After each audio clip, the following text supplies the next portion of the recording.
نحمده ونصلي على رسوله الكريم اما بعد فاعوذ بالله من الشيطان الرجيم بسم الله الرحمن الرحيم رب اشرح لي صدري ويسر لي امري واحلل عقدة من لساني يفقهوا قولي ربنا لا تؤاخذنا ان نسينا واخطانا۔ قرآن کریم کی آج جو ہم صورتیں پڑھیں گے ان میں سے سورہ ابراہیم و ہجر سے ہم آغاز کریں گے۔ یہ تیسرا گروپ ہے جو صورتوں کا ہم پڑھ رہے ہیں۔ سورہ یونس سے اس کا آغاز ہوا تھا، یونس ہود ایک جوڑا تھا، پھر اس کے بعد دوسرا جوڑا ہم نے پڑھا یوسف اور رات۔ اس میں موضوع رسول اللہ صلی اللہ علیہ وسلم کی رسالت کا اثبات ہے۔ اس جوڑے میں بھی اسی پہ گفتگو کی جائے گی اور منکرین کو، کفار کو ان کے کفر کے اوپر بہت سخت تنبیہات ہیں جو ان دونوں صورتوں کے اندر کی گئی ہیں، اور ساتھ میں اس بات کا بھی اشارہ ہے کہ سرزمین عرب سے ان منکرین کی جڑ کاٹ دی جائے گی اور مسلمانوں کو غلبہ اقتدار دے دیا جائے گا۔ اور جیسے کہ میں نے عرض کیا تھا کہ یہ جو تیسرا گروپ ہے صورتوں کا، اس کا جو مجموعی موضوع ہے وہ یہی ہے کہ رسول آ گئے ہیں، ان کی دعوت کیا ہے، اور جن لوگوں نے اس دعوت کو قبول ہی کر لیا ہے ان کو پروردگار کس طریقے سے اس دنیا کے اندر ہی غلبہ و اقتدار دے گا۔ سورہ ابراہیم کی شروع میں تمہید ہے جس میں بتایا گیا ہے کہ ہدایت تو اس لیے آئی تھی کہ لوگوں کفر کی تاریکی سے نکلیں، لیکن اگر لوگوں نے یہ پسند ہی کر لیا ہے کہ انہیں تاریکی میں رہنا ہے تو ٹھیک ہے، پھر خدا کے قانون کے مطابق ان کے لیے تباہی ہے۔ یہ سورت کی تمہید ہے، اس میں جو خاص بات ہے وہ میں نے خلاصتاً عرض کی ہے، لیکن یہاں پہ جو آیات ہے اس میں ایک بڑی اہم بات ہے وہ میں بیان کر دیتا ہوں۔ یہ کتاب اللہ تعالیٰ فرماتے ہیں کہ ہم نے ایسے نازل کیا ہے تمہارے اوپر تاکہ تم ان لوگوں کو اندھیروں سے نکال کر روشنی میں لاؤ اپنے رب کے اذن سے اس ہستی کے راستے کی طرف جو العزیز ہے، الحمید ہے۔ آپ اگر غور فرمائیں تو یہ جو دو الفاظ ہیں یہ اصل میں ان سارے آرگومنٹس کا خلاصہ ہیں جن کو ہم پڑھتے آئے ہیں۔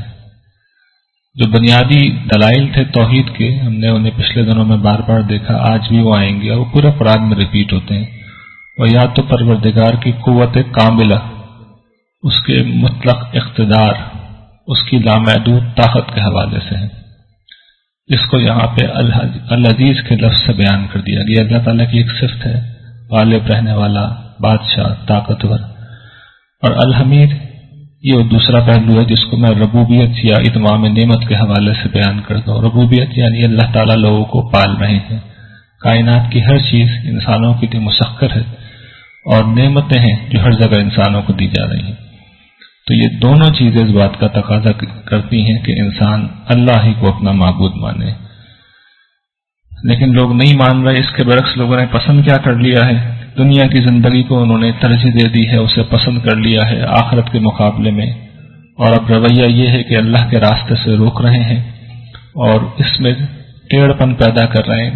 دوسرے لوگ بھی اگر اس راہ کو اختیار کرنا چاہتے ہیں تو انہیں روکتے ہیں۔ پھر ان دو صورتوں میں اللہ تعالیٰ اب اس رویے کے اوپر زبردست سرزنش کریں گے، اور اس اعتبار سے یہ قرآن کریم کی شدید ترین صورتیں ہیں۔ یہ پہلی فصل ہے جس میں بیان کیا جا رہا ہے کہ سابقہ رسول اور امتیں جو مبعوث ہوئی ہیں ان کے حوالے سے اللہ تعالیٰ کا قانون سزا و جزا کیا رہا ہے، اور اسی کی روشنی میں اب جو یہ سرگزش بپا ہے مکہ کے اندر، اس میں منکرین کا کیا انجام ہوگا اور ماننے والوں کا کیا انجام ہوگا۔ پہلے سیدنا موسیٰ کے واقعے سے آغاز کیا گیا ہے، پھر بتایا گیا کہ کس طریقے سے آل فرعون کو ہلاک کر کے انہیں نجات دی گئی، اور اس کے بعد خاص طور پر اب یہ جو ضابطہ یہاں بیان کیا جا رہا ہے کہ جب تمہارے رب نے اس بات سے آگاہ کر دیا تھا، اس کا اعلان عام کر دیا تھا، بنی اسرائیل کے بارے میں یہ ضابطہ بیان کیا جا رہا ہے کہ دیکھو اگر تم شکر گزاری اختیار کرو گے تو میں تمہیں بڑھاؤں گا، نعمتوں میں بھی بڑھاؤں گا، تمہاری تعداد بھی بڑھاؤں گا، اور اگر تم کفر کا راستہ اختیار کرو گے، ناشکری کا راستہ اختیار کرو گے تو جان لو کہ میرا عذاب بڑا شدید ہے۔ یہ تقریباً 1500 برس تک اللہ تعالیٰ کا ضابطہ ہے جو بنی اسرائیل کے باب میں رہا ہے، اور اس کی کافی تفصیل انشاءاللہ اب آگے جو سورہ بنی اسرائیل آ رہی ہے اس میں ہم دیکھ لیں گے۔ 1500 برس تک یہ اللہ تعالیٰ کا غیر متبدل قانون رہا ہے۔ جو سزا اور جزا میرے آپ کے لیے اور ساری انسانیت کے لیے قیامت کے دن برپا ہوگی، اللہ تعالیٰ نے 1500 برس تک ایک قوم کو اس طریقے سے دنیا میں رکھا ہے کہ ان پہ اس سزا و جزا کا نفاذ فوراً ہو جاتا تھا، اس دنیا میں ہو جاتا تھا۔ اس کی تفصیل انشاءاللہ آگے آ جائے گی سورہ بنی اسرائیل میں، لیکن یہاں پہ اس کا ایک اشارہ دیا گیا ہے۔ یہ معاملہ کب تبدیل ہوا؟ جب ان لوگوں نے آخری دفعہ حضرت عیسیٰ علیہ السلام کا انکار کیا، ان کا کفر کیا، تو پھر ہم سورہ اعراف میں یہ دیکھ چکے ہیں کہ پروردگار نے ٹھیک انہی الفاظ سے وَإِسْتَأَذَّنَ رَبُّكَ لَيَبْعَثَنَّ عَلَيْهِمْ إِلَى يَوْمِ الْقِيَامَةِ مَن يَسُومُهُمْ سُوءَ الْعَذَابِ کہ پروردگار ان لوگوں پر ایسے لوگ مسلط کرے گا قیامت تک کے لیے جو انہیں دردناک عذاب دیں گے۔ سورہ آل عمران میں بتا دیا گیا ہے کہ اللہ کی کچھ مہربانیوں کی بنا پر یا انسانوں کے ماتحت کچھ مہلت کے وقفے ملتے رہیں گے، ورنہ قیامت تک کے لیے ان پر مغلوبیت کا عذاب ہے، اور وقفے وقفے سے ظالم ان پر مسلط ہو کر اللہ تعالیٰ کے اس فیصلے کو سچ ثابت کرتے رہیں گے۔ تو سزا و جزا کا جو قانون برپا ہے پچھلی نبیوں کی رسولوں کی تاریخ میں، اور ایک امت بھی اس کی گواہ ہے، تو یہ تنبیہ ہے کہ یہ جو لوگ ہیں قریش مکہ اس قانون کی زد سے نہیں بچ سکیں گے۔ اور یہی بات آگے بیان کی جا رہی ہے کہ تم تک کیا خبریں نہیں آئیں جو پچھلی قومیں ہیں، نوح کی قوم، عاد، سمود اور جو ان کے بعد تھے، ان سب کے معاملے میں یہی ہوا کہ ان کے رسول آئے، ان کو انہوں نے دعوت حق دی، انہوں نے دعوت کا انکار کیا، اور پھر وہی بحث مباحثہ وہ جو یہاں پہ بیان کیا گیا ہے کہ ایک ہی بات گھسا بیٹا جملہ ان کا کہ تم تو ہمارے جیسے ہی ایک بشر ہو، ہمارے جیسے ایک آدمی ہو، اور تم یہ چاہتے ہو کہ ہم اپنے آباء و اجداد کی پیروی سے باز آ جائیں۔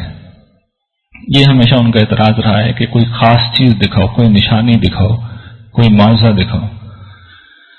جب یہ صورتحال ہوئی اور ظلم و تشدد کا دور بھی دورہ ہو گیا تو رسول نے یہ کہا کہ ہم تو صبر کا راستہ اختیار کریں گے، جو کچھ بھی اذیت تم ہمیں دو گے ہمیں اپنے رب پہ بھروسہ ہے۔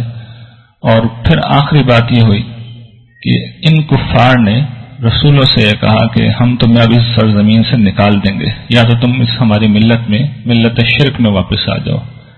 یہ وہ آخری بات تھی، اور جب یہ معاملہ پہنچ جاتا ہے تو پھر اللہ تعالیٰ کا فیصلہ آتا، اور یہاں یہ فیصلہ اس طرح بیان کیا گیا ہے کہ جب یہ ہوا تو پروردگار نے ان رسولوں کی طرف یہ وحی کی کہ اب ہم ان ظالموں کو ہلاک کر دیں گے، اور اس سرزمین میں ان کے بعد اب ہم تمہیں آباد کریں گے۔ اور یہ چیز اس کے لیے شخص کے لیے ہے جو اللہ سے ڈرنے والا ہو اور اللہ کے حضور پیشی سے جو اندیشہ رکھتا ہو۔ تو یہ وہ قانون ہے، اور یہی وہ اشارہ ہے جس میں اب قریش کو یہ بتا دیا گیا ہے کہ اب تم اس صورتحال کو کریٹ کر رہے ہو، پیدا کر رہے ہو کہ ہمارے نبی اور اس کے پیروکاروں کا سرزمین مکہ میں رہنا تم نے دوبر کر دیا ہے۔ تو جان لو کہ اگر تم اس طرح انہیں ہجرت پر مجبور کرتے رہے تو جلد وہ وقت آئے گا جب ہم تمہیں نکال دیں گے اور اس سرزمین کو ان کے حوالے کر دیں گے۔ اور پھر قرآن بیان کرتا ہے کہ ان لوگوں نے فیصلہ مانگا تو فیصلہ انہیں مل گیا، اور اس کے نتیجے میں ہر سرکش دشمن حق برباد و نامراد ہو گیا۔ یہ دنیا کا انجام ہے۔ یہ دو چیزیں ہوتی ہیں جس سے اللہ کے رسول وارن کرتے ہیں، متنبہ کرتے ہیں۔ ایک دنیا کا انجام، لیکن یہ کم تر چیز ہوتی ہے۔ اصل چیز کیا ہے؟ جو جہنم ہے اس کے پیچھے۔ تو قرآن یہ کہتا ہے اصل وہ انجام ہے جس کی طرف متنبہ کیا جا رہا ہے، اور اس میں کیا عذاب دیے جائیں گے۔ وہاں پہ انسان کو کچ لہو، یہ آپ نے دیکھا ہوگا نا کہ زخم جب کچا ہوتا ہے تو اس میں جب پس بھی پڑ جاتا ہے، اس میں خون کی آمیزش بھی ہوتی ہے، تو یہ جو پس اور خون مل کے بہتا ہے تو یہ جہنمیوں کو پینے کے لیے دیا جائے گا۔ قرآن کہتا ہے وہ اسے گھوٹ گھوٹ پیئیں گے۔ گھوٹ گھوٹ کیوں پیئیں گے؟ اس لیے کہ شدید پیاس ہوگی، کوئی چوائس نہیں ہوگی، انہیں پینا ہی ہوگا، لیکن وہ اسے گلے سے نہیں اتار سکیں گے۔ وہاں ایسا حال ہوگا کہ ہر طرف سے موت آ رہی ہوگی، لیکن بد نصیب جہنمی مرتا بھی نہیں ہوگا۔ اور پھر اس کے بعد ایک شدید تر عذاب ہے، اور وہ عذاب کیا ہے وہ میں پہلے بھی اس کی طرف اشارہ کر چکا ہوں کہ وہ آگ کا عذاب ہے، اور اس آگ کو اس دنیا کی آگ سے کمپیئر مت کیجیے گا۔ اس کی تفصیل بھی میں نے کچھ بیان کی تھی کہ جو ہمارے سامنے اس وقت ٹیمپریچر موجود ہیں، سورج کے اندر جو ٹیمپریچر ہم جانتے ہیں وہ 1 کروڑ ڈگری سے اوپر کا ٹیمپریچر ہے۔ یہ وہ عذاب ہے جو تیار ہے۔ پھر جو کچھ انہوں نے نیک عمل کیے ہوں گے تو قرآن یہ کہتا ہے کہ ظاہر بات ہے کہ جو شخص بھی اس طرح کا رویہ اختیار کرتا ہے اپنی دانش میں کچھ نہ کچھ نیکیاں بھی کرتا ہے، تو ان کے سارے اعمال کو اللہ تعالیٰ بتاتے ہیں ایک تمثیل سے۔ آپ نے اگر کبھی صحرا میں سفر کیا ہو اور آپ کو اگر موقع ملا ہو تو ریت کے اونچے اونچے ٹیلے ہوتے ہیں کئی منزلہ، لیکن وہ ریت اور مٹی کے ہوتے ہیں۔ تو صحرا میں جب تیز آندھی آتی ہے تو جیسے آندھی ختم ہوتی ہے تو وہ جو صحرا کی گویا کہ چٹانیں ہوتی ہیں کئی منزلہ ٹیلے ہوتے ہیں، آندھی کے بعد وہاں کچھ بھی نہیں رہتا، 1 سیکنڈ میں وہ ٹیلا ختم ہو جاتا ہے۔ ریت کا ٹیلا ہوتا ہے، پتھروں کا تو ہوتا نہیں ہے۔ تو ان کے اعمال اللہ تعالیٰ کریں اسی طریقے سے ختم ہو جائیں گے۔ پھر حشر کے دن جب اللہ کے حضور پیشی ہوگی تو سب پروردگار کے حضور پیش ہوں گے، اور کمزور لوگ اپنے جو بڑے لیڈر ہوں گے، جو متکبر ہوں گے، ان سے کہیں گے کہ ہم آپ کے پیرو تھے، تو اب تو عذاب آ گیا ہے، تو آپ ہی کوئی کیجئے، راستہ نکالیے اور ہمیں اللہ کے عذاب سے بچائیے۔ تو وہ کہیں گے کہ اللہ اس کا کوئی طریقہ ہمیں بتا دیتا، ہم بھی تمہیں بتا دیتے، اب تو ہم سب برابر ہیں، ہم جزا فضا کریں یا صبر کریں، کوئی راہ فرار نہیں ہے۔ اور اب یہ سنیے، جو شیطان اللہ تعالیٰ بتا رہے ہیں اس موقع پہ کیا کہے گا۔ سارے معاملات کا جب فیصلہ ہو جائے گا تو شیطان آئے گا مجرموں کے پاس اور یہ کہے گا کہ دیکھو بھائی، میں نے تم سے وعدے کیے تھے، میں نے بھی وعدے کیے تھے، اللہ نے بھی کیے تھے، تو اللہ نے جو وعدے کیے تھے وہ تو سچے تھے، میں نے جو وعدے کیے تھے وہ جھوٹے تھے، میں نے ان کی خلاف ورزی کی۔ شیطان کے وعدے کیا ہوتے ہیں؟ دنیا، اس کی شاندار عمارتیں، اس کی لذتیں، ہمیشہ دھیان انہی کی طرف رکھاتا ہے شیطان کے، اس کے اندر ترقی کی کوشش کرو اور آخرت کو بھول جاؤ۔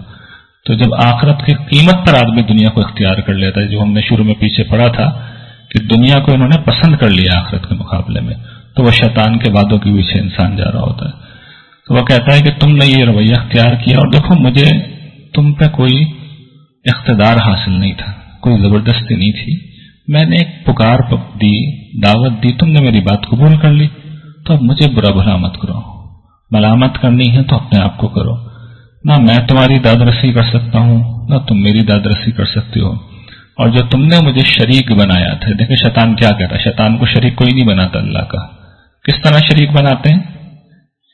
اللہ کے حکم کو چھوڑ کے شیطان کے طریقے پہ چلتے ہیں، یہ شریک بنانا ہے۔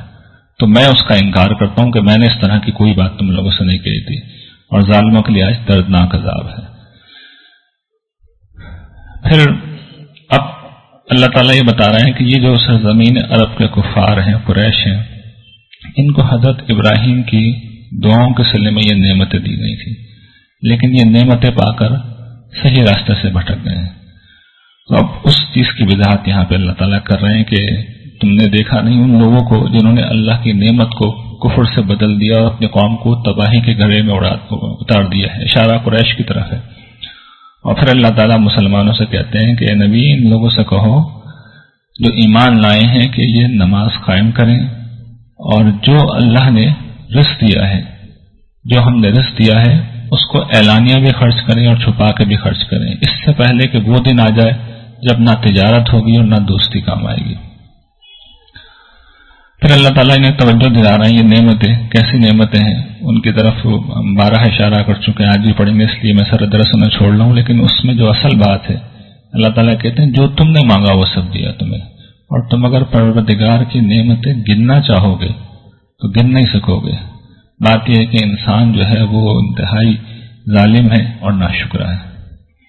پھر یہ حضرت ابراہیم کی دعا ہے جو انہوں نے حضرت اسماعیل کو مکہ میں آباد کرتے وقت کی تھی، حرم پاک کے پاس۔ اور یاد کرو وہ وقت جب ابراہیم نے دعا کی کہ میرے پروردگار اس شہر کو امن کا شہر بنا دے۔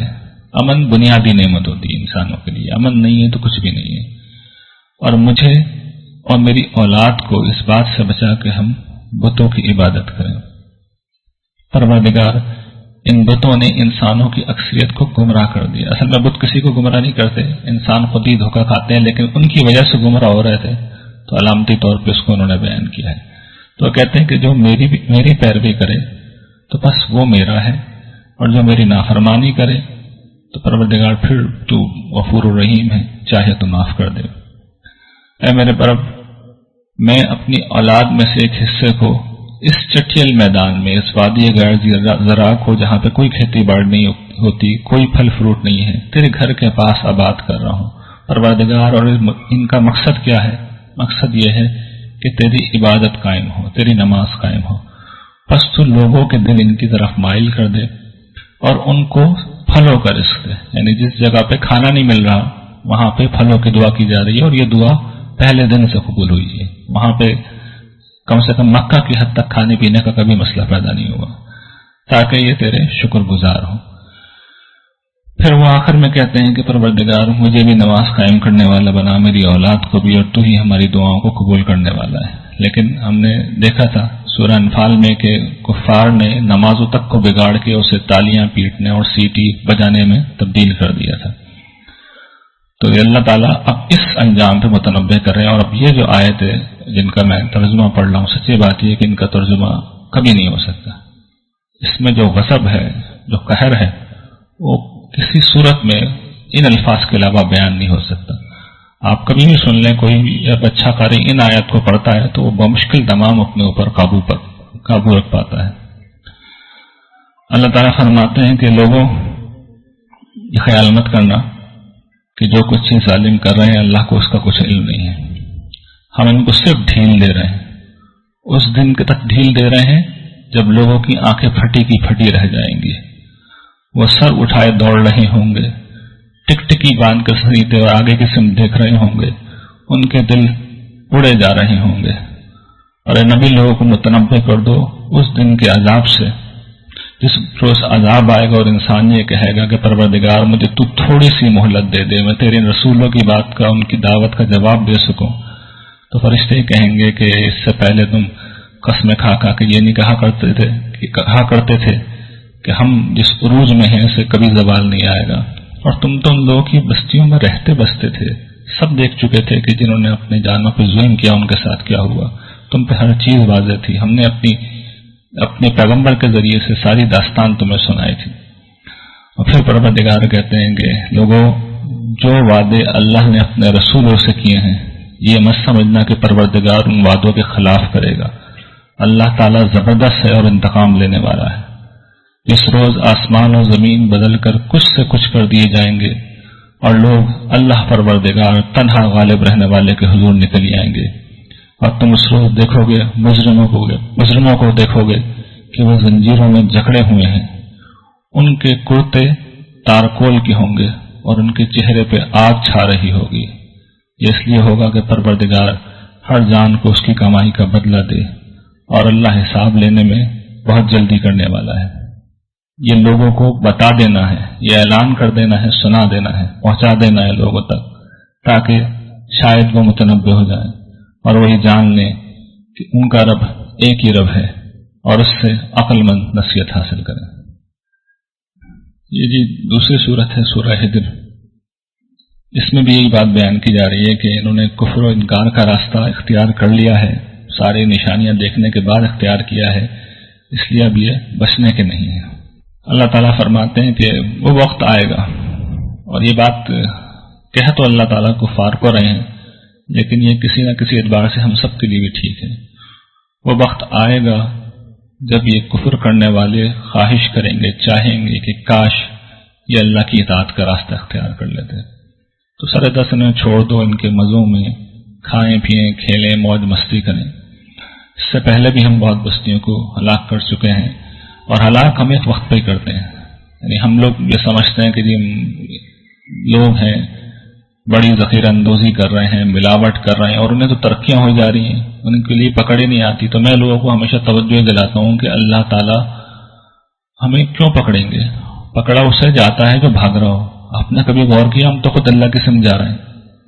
ہم زندگی کا ہر شب و روز جب گزارتے ہیں، ہر قدم جب ہم اٹھاتے ہیں، تو ہم اصل میں اللہ تعالیٰ کی طرف بڑھ رہے ہوتے ہیں۔ تو پکڑا اسے جاتا ہے، جلدی اسے کی جاتی ہے جو بھاگ رہا ہو۔ جو لوگ خود اللہ کی سمجھ جا رہے ہوں ان کو اللہ تعالیٰ پکڑنے کے لیے جلدی کیوں کرے گا؟ اس نے تو ایک وقت طے کر رکھا ہے، وہ وقت آئے گا تو مجرم خود اس کے قدموں میں آ گرے گا۔ اور پھر یہ کفار کا رویہ ہے جو انہوں نے اختیار کر لیا تھا کہ اے شخص جس کے اوپر یہ ذکر نازل ہو رہا ہے تم تو مجنون ہو، دیوانے ہو. یہ رسول اللہ صلی اللہ علیہ وسلم کو خطاب دیا انہوں نے. اور اگر تم دیوانے نہیں ہو تو ہمارے اوپر فرشتوں کو لے کے آؤ، سچے ہو تو اپنی بات کی تائید میں. یہ وہ ان کے مطالبات تھے. تو اللہ تعالیٰ کہتے ہیں فرشتے بھی جب ہم بھیجتے ہیں، فرشتے بھی بھیج سکتے ہیں، جب وہ آتے ہیں تو فیصلہ لے کے آتے ہیں، اس وقت پھر مہلت نہیں ملے گی تمہیں. باقی رہا ان لوگوں کا یہ احتجاج اور ان کا کفر اور ان کا تکذیب کا رویہ، تو یہ اے نبی ہم تم کو بتا رہے ہیں کہ یہ قرآن ہم نے نازل کیا ہے اور اس کی حفاظت ہم کریں گے. یہ الفاظ کب کہیں اللہ تعالیٰ نے؟ جب مسلمانوں کو جان بچانا مشکل ہو رہی تھی.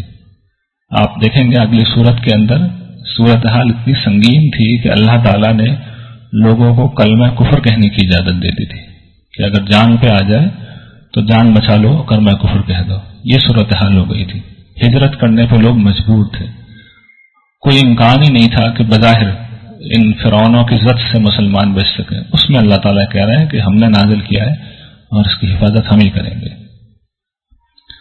پھر اللہ تعالیٰ کہہ رہے ہیں کہ یہ جو تم مطالبات کرتے رہتے ہو، تو ہم دیکھو تم پہ اگر آسمان کے دروازے بھی کھول دینا اور تم اس میں چڑھنے لگو، تب بھی تم یہی کہو گے کہ ہماری آنکھیں مدہوش کر دی گئی ہیں، ہم پہ جادو کر دیا گیا ہے. یعنی مانو گے پھر بھی نہیں. تم اپنی آنکھوں سے سب کچھ دیکھ لو پھر بھی نہیں مانو گے.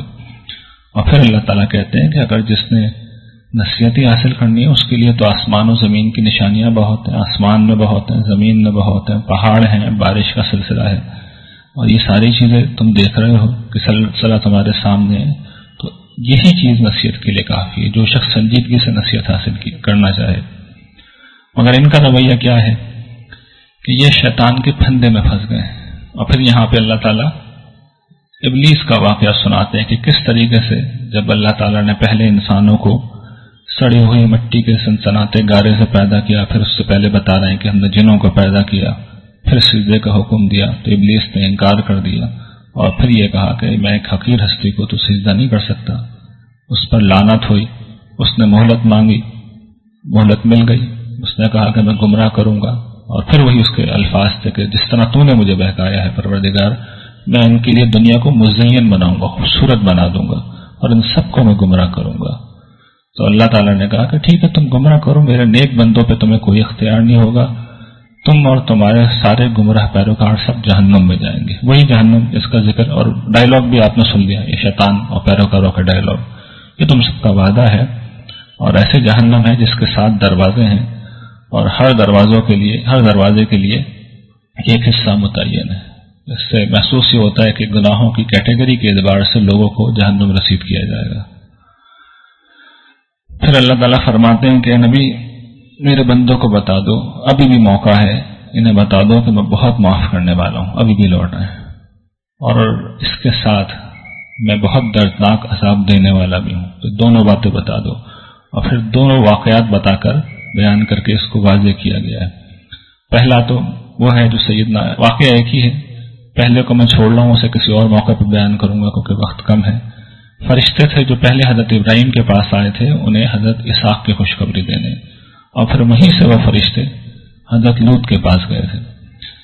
حضرت لوط علیہ السلام حضرت ابراہیم کے بھتیجے تھے، اور حضرت ابراہیم نے ان کو بھیجا تھا. حضرت ابراہیم تو فلسطین میں آباد تھے. واقعہ یوسف میں کل ہم نے سنا کہ الخلیل میں وہ رہتے تھے فلسطین میں، اور یہ جو اس کے قریب اردن کی سمت ہے وہاں پہ انہوں نے صدوم کی بستیوں میں رسالت کے لیے بھیجا گیا تھا. اس بستی کا معاملہ یہ تھا کہ انسانی تاریخ میں غالباً وہ پہلی قوم تھی جس نے ایک انتہائی بدکاری کے کام کو اعلانیہ اختیار کر لیا تھا، اور وہ بدکاری یہ تھی کہ وہ ہم جنس پرستی میں مبتلا تھے. تھوڑا سا اس قوم کو بھی دیکھ لیں. یہ قوم آپ اگر نقشے میں دیکھنا چاہیں تو یہ علاقہ پرانا نقشہ ہے. اس وقت جو اسرائیل ہے اور اردن ہے اس کے بیچ میں ایک جھیل ہے بہت بڑی. وہ جھیل سمندر کہلاتی ہے اس لیے کہ پانی نمک والا ہے. اس کا ڈیڈ سی کہلا جاتی ہے وہ علاقہ. ڈیڈ سی کا مطلب یہ ہے بحر مردار کا کہ اس میں کوئی جاندار زندہ نہیں ہے. اس کا سبب یہ ہے کہ وہاں پہ پانی میں نمکیات کی سطح عام سمندر سے 9 گنا زیادہ ہے.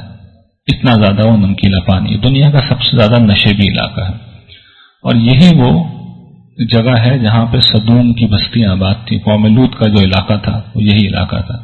یہاں یہ رہتے. شرک تو خیر تھا ہی, بت پرستی بھی تھی, لیکن یہ ساری بدکاریاں بھی کرتے تھے اور اس میں آخری درجے میں جری ہو گئے تھے.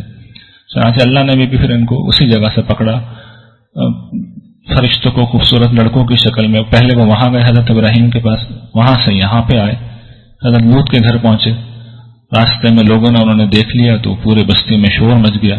چاروں طرف سے ان کے گھر کا گھیراؤ کر لیا گیا اور ان سے مطالبہ یہ کیا گیا حضرت لوط سے کہ تم ان نوجوانوں کو ہمارے حوالے کر دو.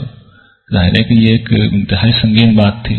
حضرت لوط نے اس پہ سخت مزاحمت کی, اور قرآن نے مختلف مقامات پہ جو نقشہ کھینچا ہے اس سے محسوس ہی ہوتا ہے کہ انتہائی بے کسی بے بسی کا عالم تھا.